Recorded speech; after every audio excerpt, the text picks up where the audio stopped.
Video கொஞ்சம் கவனமா பாருங்களே. ஒரு விவசாயி 2 குதிரைகளை ஒரு கனமான மரக்கட்டையால சேர்த்து கட்டுறார்.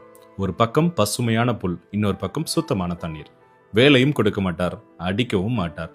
ஆனாலும் கொஞ்ச நேரத்துல 2 குதிரையும் சேர்ந்து கீழே விழுந்துருச்சு. ஏன் தெரியுமா? ஒரு குதிரைக்கு பசி, அதனால அது புல்லை நோக்கி இழுக்குது. இன்னொரு குதிரைக்கு ரொம்பவே தாகம், அது தண்ணீரை நோக்கி இழுக்குது. ஆனா யாருமே முதல்ல இன்னொருத்தவங்களோட டைரக்ஷன்ல ஒரு அடி கூட எடுத்து வைக்க தயாரா இல்ல. 2 பேரும் தன்னோட முழு பலத்தையும் ஒருத்தருக்கு எதிராக ஒருத்தர் பயன்படுத்திட்டு இருந்தாங்க. கடைசியில டயர்டாகி கீழே விழுந்துட்டாங்க. சைக்காலஜில இதை ஈகோ கான்ஃபிளிக்ட்னு சொல்லுவாங்க. நீ இழுத்து இழுப்புக்கெல்லாம் என்னால வர முடியாதுன்ற எண்ணம் 2 பேரையும் முன்னாடி போக விடல. இந்த ஈகோ குதிரைக்கு மட்டுமா? நமக்குள்ள எவ்வளவு இருக்கு இல்லையா? ஒரே வீட்டில தான் இருக்கும், ஆனா ஒன்னா வாழ தெரியல. ஏன்னு கேட்டா எல்லார்கிட்டையும் ஒரு பதில் இருக்கும். கருத்து வேறுபாடு வந்தா ஒருத்தர் புரிஞ்சுக்க ட்ரை பண்றதுக்கு பதிலா நான் சொல்றதா சரின்னு ப்ரூவ் பண்றதுதான் எல்லா எஃபர்ட்டுமே போடுறோம். யாருனே தெரியாதவங்கலாம் விட்டு கொடுப்போம், ஆனா வீட்டுல அட்ஜஸ்ட் பண்ண மாட்டோம்.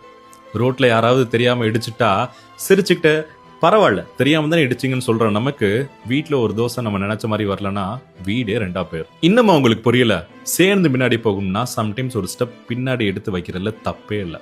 ஸோ ப்ளீஸ் உங்க ஈகோவை சைட்ல வச்சுக்கிட்டு இன்னைக்கு ஒரு நாள் உங்க மனசுக்கு பிடிச்சவங்களை மனசார புரிஞ்சுக்க ட்ரை பண்ணுங்க, எனக்காக.